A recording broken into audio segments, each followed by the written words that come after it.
বন্ধুরা, কেমন আছো তোমরা সবাই? আশা করি তোমরা সবাই ভালো আছো। দেখো, কড়াইতে আমি সর্ষের তেল গরম করতে দিয়েছি। এর মধ্যে আমি কেটে রাখা আলুগুলোকে দিয়ে দিলাম। এর মধ্যে একটু নুন অ্যাড করে দিই। ভালো করে নাড়িয়ে আলুটাকে কিছুক্ষণ আমি ভাজা ভাজা করে নেব। আলুটা ভাজা হচ্ছে, এদিকে মশলার জন্য কাঁচা লঙ্কা দিয়ে দিলাম। দিলাম হাফ টমেটো, দিলাম হাফ চামচ জিরে বাটা, হাফ চামচ কালো জিরে, কালারের জন্য কাশ্মীরি লঙ্কার গুঁড়ো। দেখো, আলুটা হালকা ভাজা হয়েছে, আর একটু ভাজা ভাজা করে নেব।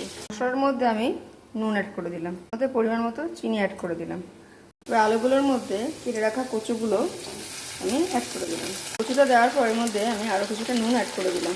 আগে হলুদ আমি অ্যাড করিনি, এর মধ্যে হলুদ আমি অ্যাড করে দিলাম।